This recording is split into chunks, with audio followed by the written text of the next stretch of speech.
Hello students, welcome to e-learning session of Sri GM Donda Primary School. So student, today we will start a new chapter, that is chapter 14 of your science, electric current and its effect. So student, in last class, in class 6, you have learned about electricity and circuit. So in that chapter you have known about what is electric circuit and about conductor, insulator. So this chapter is also related to your that chapter. So let's start the chapter, that what is electric circuit. So electric circuit is a path in which electric current flow from a source across various component. So electric circuit क्या है, एक path है जिसके through electric current जो है वो various component से होके फ्लो करता है. An electric circuit diagram is diagrammatic representation of an electric circuit. So here is a picture of electric circuit. It is a diagram of electric circuit which represent various component of electric circuit. So you can see that here is a cell. We can say that there is a two terminal, one is positive and another is negative, and here is a bulb, here is a switch. So these all are electric component, and these all electric component are connected with each other with the help of wire. So this cell is a source of electricity, and here is a switch by which we can cut or complete the connection of electricity, and this bulb indicate that electricity is flowing through this wire. So this is picture of electric circuit. Now what are electric component? The various part elements that are used to make an electric circuit are called electric component. So in this picture you can see that here is a cell, switch, wire and bulb. So these are called electric component. For example, cell, battery, connecting wires, bulb, switch, etc. Battery is a combination of two or more cell. So student, in last class you have known that what is cell and what are battery. So cell is a single cell which has two terminal, one is negative and another is positive. But battery is a combination of cell. When there is a more than one cell, then it is called battery. Now here is a picture of some electric component, that switch, wires, bulb, batteries and cell.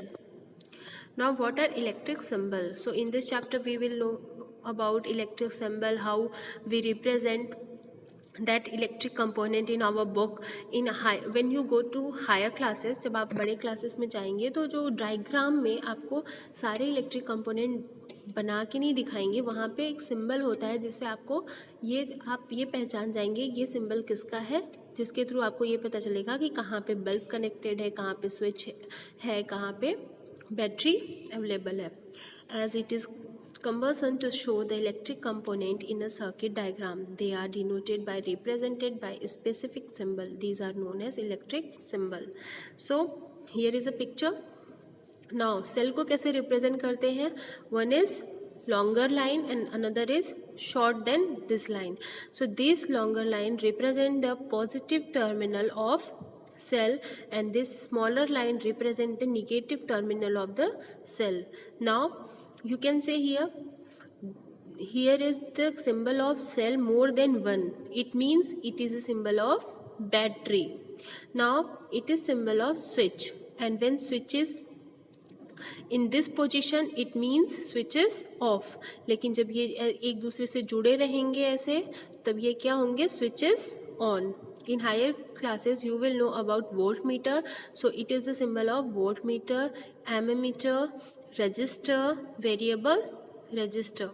Now here is a symbol of bulb. आपने देखा होगा कि bulb में जो tungsten होते हैं वो एक टर्मिनल से दूसरे टर्मिनल पे कॉइल्ड होते हैं कुछ इस तरीके से. तो ये सिंबल जो है ये किसके लिए है, बल्ब के लिए है. Now heating effect of electric current. So electric current का हीटिंग इफेक्ट क्या होता है? Water, geyser, heater, electric iron, home heaters etc. are some electric device in which heat is produced. Electricity produces heat, that is part of electric energy is converted into heat energy. This is called heating effect of electric current. आपके घरों में geyser लगे होंगे, आपने iron देखा होगा, heaters जो होते हैं उसमें एक कॉइल करके इलेक्ट्रिक कंपोनेंट यूज़ होता है जो क्या करता है, आपके इलेक्ट्रिसिटी को चेंज करता है हीट एनर्जी में। सो जिनके थ्रू ये इलेक्ट्रिसिटी चेंज होती है किसमें, हीट एनर्जी में। So that component that is called, that is made up of some special component that is nichrome या टंगस्टन। जैसे आप बल्ब में देखते हैं कि बल्ब जब ग्लो करता है तो वो हीट भी हो जाता है। सो वो हीटिंग इफेक्ट किसकी वजह से होता है, जो उनमें फिलामेंट यूज होते हैं, दैट बिकॉज ऑफ दैट। सो ये कहलाता है आपका heating effect of electric current, जो इलेक्ट्रिक करंट जब हीट एनर्जी में चेंज होता है। Now here is a picture of electric appliances. आप देख सकते हैं कि कितने सारे इलेक्ट्रिक अप्लायंसेस हैं जिनके वेरियस वर्क होते हैं और जो इलेक्ट्रिक एनर्जी को वेरियस टाइप ऑफ एनर्जी में चेंज करते हैं। जैसे आपके घरों में हीटर होगा, जब भी आप हीटर को ऑन करते हैं तो क्या हो, थोड़ी देर बाद वो गर्म हो जाता है, that is electric energy is changing into heat energy. आपने देखा होगा कि हीटर में कॉइल होता है, या आयरन जब भी ख़राब होता है तो आप मैकेनिक के पास ले जाएंगे तो वो बोलेंगे इसकी कॉइल जो है वो जल गई है। तो कॉइल क्या होता है, जो इलेक्ट्रिसिटी को हीट एनर्जी में चेंज करता है। नाउ हीटिंग एलिमेंट वो क्या होते हैं, all appliances will produce on passing electricity are based on the principle that heat is produced when electricity is passed through a wire.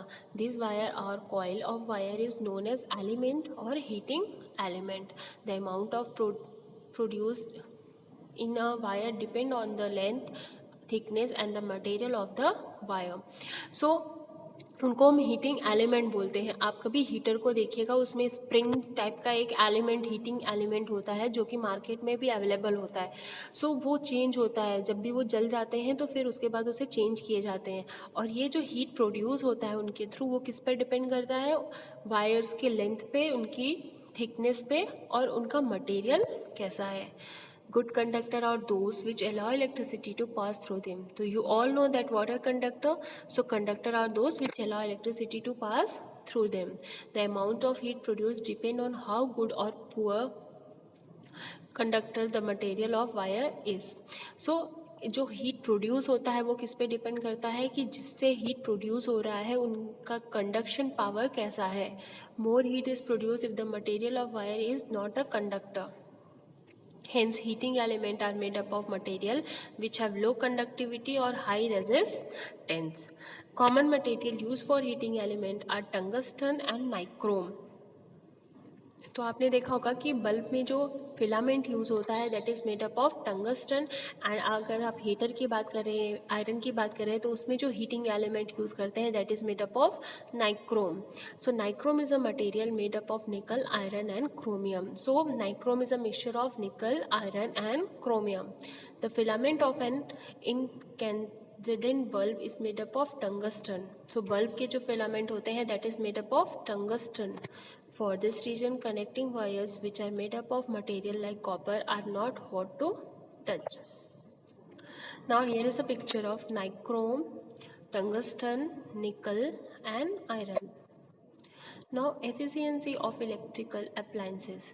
अब इलेक्ट्रिकल अप्लाइंसेस की efficiency क्या होती है, when electrical energy is partly converted into heat energy it leads to wastage of energy in machine and appliances where the heat is not utilise.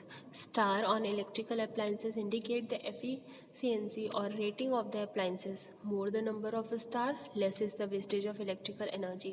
So student, जब भी आप market से कोई भी इलेक्ट्रिकल अप्लाइंसेस लेके आते होंगे तो आपने देखा होगा कि वहाँ पे कुछ ऐसे स्टिकर लगे होते हैं, आपके फ्रिज पे भी होंगे ऐसे स्टिकर। सो ये स्टिकर क्या होता है, रेटिंग होती है कि ये इलेक्ट्रिकल अप्लाइंसेस की रेटिंग कैसी है। इट मीन्स कि इसकी एफिशिएंसी कैसी है, इसमें जो इलेक्ट्रिकल एनर्जी पास होती है वो कितना यूज़फुल वर्क में कन्वर्ट होती है, मतलब वेस्टेज ऑफ एनर्जी कितना कम है।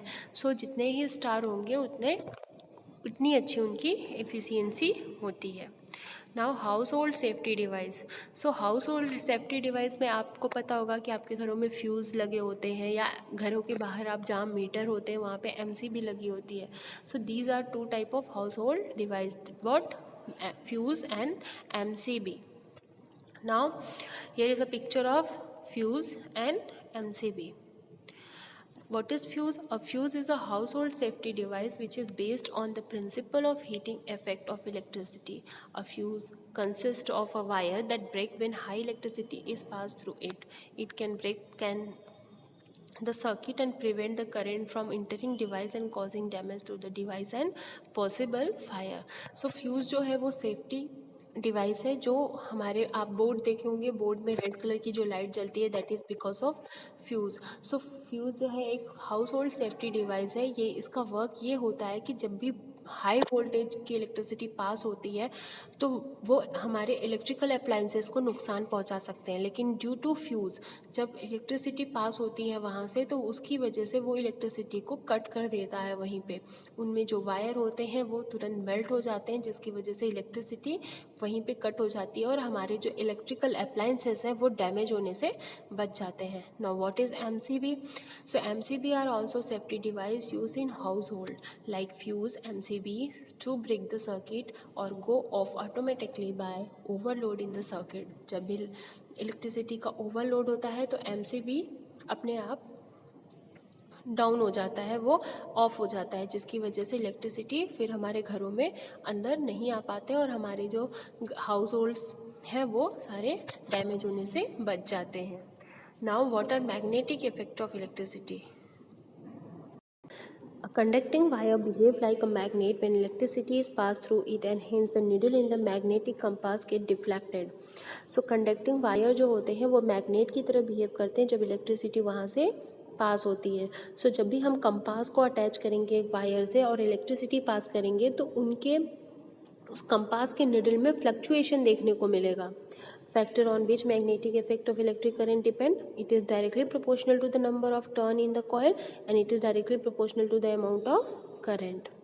Now what are electromagnet? Electromagnet is a temporary magnet in which a current carrying wire behave like a magnet. So electromagnet is a magnet, temporary magnet जिसमें हम एक current जो wires होते हैं वो कैसे behave करते हैं मैग्नेट के through. Now here is a electromagnet. जैसे हम इसको बना सकते हैं, एक हमें स्विच की ज़रूरत पड़ेगी, वायर की, बैटरी सेल एंड एक आयरन नल की. सो हम यहाँ पे ये चेक कर सकते हैं कि जब भी इलेक्ट्रिसिटी फ्लो होती है तो कैसे ये एज अ मैग्नेट बिहेव करते हैं. हम क्या करेंगे कि इस बैटरी से वायर्स को कनेक्ट कर दे देंगे इसके पॉजिटिव टर्मिनल और स्विच को निगेटिव टर्मिनल से. आफ्टर दिस स्विच से हम अटैच करेंगे इस नल को और फिर इस वायर को हम कॉइल कर देंगे दिस आयरन नल से. फिर जब भी हम स्विच ऑन करेंगे इलेक्ट्रिसिटी पास होगी. सो ये नल जो है इसमें इलेक्ट्रिसिटी जब पास होगी तो ये मैग्नेट के जैसे बिहेव करता है. अब मैग्नेट की तरह बिहेव कर रहा है या नहीं ये चेक करने के लिए हम कुछ आयरन पिन को इनके क्लोज लेके आएंगे जिनको ये अपने पास अट्रैक्ट करेगा. सो इससे ये प्रूफ होता है कि इलेक्ट्रिक करंट जो होता है वो मैग्नेटिक इफेक्ट को भी करता है. Uses: they are used in device and appliances like motor, generator and loudspeaker, hard disk, MRI machine, etc. They are used in magnetic levitations by which an object is suspended with no support other than the magnetic fields. They are used for separating iron materials from junk. They are used in separation of iron from ore. They are used to magnetize and make permanent magnet. Now what is electric bell? So an electric bell is based on the principle of electromagnetism. So here is a picture of electric bell. You can see that here is cell, here is switch and this is electromagnet which is made up of iron and this is spring and gong and hammer. So जब भी हम switch को on करेंगे electricity यहाँ से पास होते हुए यहाँ आएगी और क्या होगा फिर ये इलेक्ट्रिसिटी यहाँ से पास होके यहाँ आएगी जिनमें इनमें मैग्नेटिक इफेक्ट होगा और because of this magnetic effect it attract this iron piece. इनमें मैग्नेटिक इफेक्ट जब आएगा तो ये क्या करेंगे इस आयरन पीस को अपनी तरफ अट्रैक्ट करेंगे जिनमें इनमें ब्रेक डाउन हो जाता है और ये हैमर किस पे आके लगता है इस गोंग पे जिसकी वजह से हमें रिंग सुनाई देती है. Now what is construction? An electric bell consist of curved iron rod mounted on metallic strip. So इनका कंस्ट्रक्शन यही है. It is made up of iron and here is also which can attracted by this electromagnet. Now what is this working? So ये work कैसे करते हैं? When a switch is pressed on, the current flow through the wire and the iron rod become an electromagnet. So जब भी current pass होगा तो वो electromagnet की तरह बिहेव करेंगे. कौन? iron rod. The electromagnet attract the armature as the armature move toward the gong. It strike the gong to produce sound. वो अट्रैक्ट करेंगे अपनी तरफ, जिसकी वजह से हैमर जो है वो गोंग पे पड़ेगा और क्या हो जाएगा? बेल रिंग होगी. Meanwhile the connection between the armature and the contact screw break, resulting in the break in the circuit. Because of this, the iron rod ceases to be an electromagnet and the armature return to the original position. This process is repeated till the time his switch is kept in the on position. So student, this is all about your electric current and its effect, and for detailed understanding you have to go through the given link in your PDF. So student, stay connected, stay safe. Thank you.